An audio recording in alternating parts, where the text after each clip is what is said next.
Hello, friends, and welcome to Sleep Tight Stories. Did you know that we have a fun collection of clothing you can wear?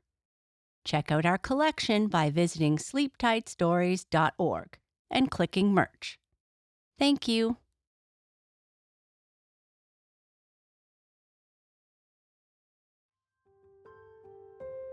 I'd like to say a great big happy birthday wish to Mafalda, who celebrated her 9th birthday on August 14th. Happy birthday to you. I hope you had a very special day.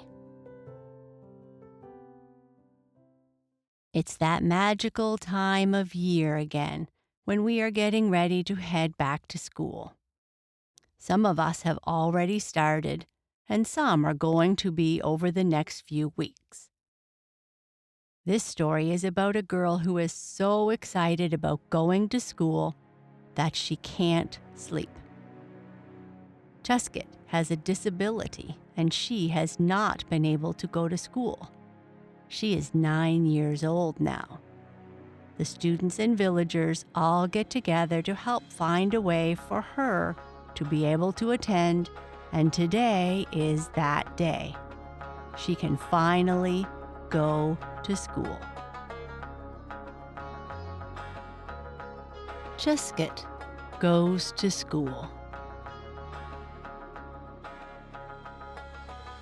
Chuskit woke up early that morning. It was a very special day, and she was too excited to sleep. She eagerly looked out of the room through the window next to her bed. It was springtime, and the apricot trees were in full bloom. 2 magpies had already begun their day and were busy looking for insects to eat. Her Amelie was awake too. She could hear her in the kitchen making gur-gur tea. Chuskit had been awake for the last hour. This was a day she was going to remember for a long time. Can you guess why? No, it was not Losar, the New Year festival that was many months away. Nor was it any special day in her village, like the Gunpa festival or a wedding day. Today was going to be Chuskit's first day at school. At 9 years old, she had waited a long, long time for this. The school was not very far from her home. To get there, you had to walk up the main road. Just before the prayer wheel, you took the path to the left of the road that ran along a narrow stream. Near the poplar trees, you crossed the stream by jumping over the big rocks. Once you got to the other side, a short walk up a slope took you to the school. All the children of Skitpuyul, Chuskit's village, walked to school every day and with ease. But not little Chuskit. She had a disability and could not walk. Chuskit was born with legs that did not work like everyone else's. Her father had taken her to the village Amchi and then to the doctors in Le. But no amount of medicine had helped her walk. At first, Chuskit did not realize that she was in any way different from Stobdan, her younger brother, or her cousins. But soon there were many things she could not do as easily as them. That does not matter, her abuela would tell her whenever she felt sad. You can stitch better than any of them, and you draw very well. Abuela often brought her some color pencils from Le. Chuskit would sit at the kitchen window every day and draw what she saw while her abuela cooked. She could see her family's animals being taken to graze every morning. She could see the blue waters of the stream that flowed nearby. And she would be the first one to announce the arrival of a visitor to their house. Chuskit used a chair fitted with wheels to move around. Elders called it a wheelchair. You could move it in any direction, forward, left, right, and even backward, by moving the wheels with your hands. You only needed to have really strong arms to push the weight of your body and the chair. When abuela first brought the wheelchair home, everyone in her family was very excited. Now I won't have to carry Chuskit everywhere. I can wheel her around, said abuela with tears of happiness in her eyes. And I will be able to go wherever I want, said Chuskit excitedly. Please, please, could I ride on your wheelchair once in a while? Begged Stubdan. He wanted to wheel it around too. It looked like fun. Billa, the big black cat, jumped onto the wheelchair and stretched across the seat. Yes, this is far more comfortable than the sackcloth I sleep on, she purred. Slowly, Chuskit learned to use her wheelchair. She would ask her mother to seat her in the wheelchair outside her home every evening. From here, she would watch children returning from school, chattering and laughing merrily in groups. In a while, the evening bus would return from the city, bringing people back from work and the marketplace. How much more exciting the world was from here than from the kitchen window.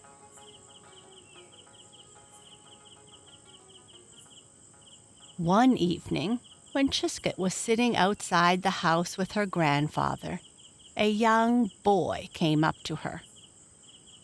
He carried a letter which he handed over to her grandfather. Julie, the bus driver asked me to give this to you, he said. My name is Abdul, he said, turning to Chuskit. I study in class 6 at the government school. I have often wondered why you don't come to school. Julie, Abdul, said Chuskit, I have never been to school. The path to the school is too uneven and pebbly, and my wheelchair will get stuck. Besides, I cannot cross the little stream in front of the school. It would be very difficult for my parents to carry me to school and back every day. But would you like to come to school? Asked Abdul. Of course, replied Chuskit. I hear my younger brother talk of all that he does at school. I want to study like all of you. Make friends, play games, wear a uniform, and even write exams. Sometimes my brother teaches me songs that he has learnt at school, and I love it. You may not believe this, but I sometimes dream of carrying a school bag, even eating a packed lunch. Enough, enough, interrupted her grandfather. Stop dreaming, Chuskit. You know you cannot go to school. I have told you this many times. Learn as much as you can at home. "Mama Lay, please," pleaded Chuskit softly with tears in her eyes as her grandfather walked away angrily. "Mama Lay does not understand how I feel," said Chuskit. "I remember the day my brother recited his tables with such pride, even the time he learned to read. My parents were very happy, as they have never been to school. I, too, want to learn to read and do math. Do you understand?" "I do," said Abdul. "Chuskit, I will see you again. I must go now. My mother will be waiting for me. Julie." The next day, Abdul went straight to the headmaster's room after assembly. "Julie, headmaster," he said, "I want to talk to you about a girl from our village who does not go to school. Her name is Chuskit. She is Stobdan's sister." "Oh, yes," replied the headmaster. "I know her. She is disabled, isn't she?" "Yes. She uses a wheelchair to move around, but cannot reach school, as the path from her house is too rough and uneven. I was wondering if we could do anything to help her, headmaster.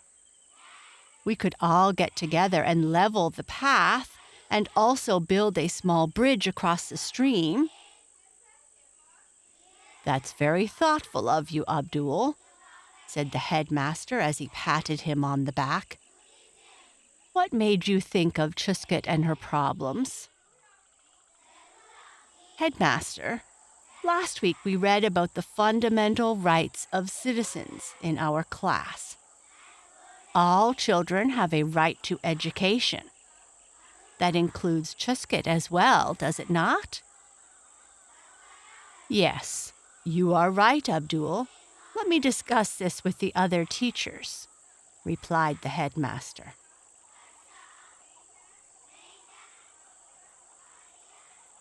The next day, the headmaster called all the teachers to a meeting. He shared Abdul's ideas with the group and asked the teachers what they felt. "Impossible," said one of them. "How can we have a disabled child in our school? How will she be able to write, play, or go to the toilet like the other children do?" "That's exactly what we have to work out," said the headmaster. "I hear that in the village of Mentakul, the village education committee has helped build a special toilet for one of their disabled children. We could ask them what they have done, but first we will have to get Chuskit to school. Then we will think of ways of helping her do the things in school." 2 weeks later, there was great excitement at the government school. All the children had gathered outside in the playground. They had come to school without their school bags. There were going to be no classes today. The teachers divided the children into groups. One group worked in front of Chuskit's house, and another on the path along the stream. A third group, with some of the older children, worked hard to help some of their teachers build a strong wooden bridge across the stream.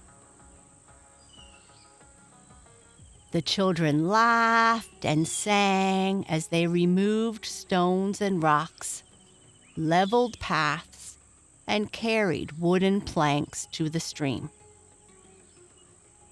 The headmaster went from one group to another, making sure that all went according to plan. Chuskit's parents provided everyone with hot tea and biscuits. Chuskit's grandfather sat under a willow tree by the stream watching the busy school children. "I never dreamed I'd see a day like this," he thought to himself as he wiped a tear that rolled down his cheek. At the end of the day, it was a tired but happy group of children that returned to their homes. The path from Chuskit's home to the school was now ready. Chuskit was going to school for the first time in her life, and that's why she was so excited.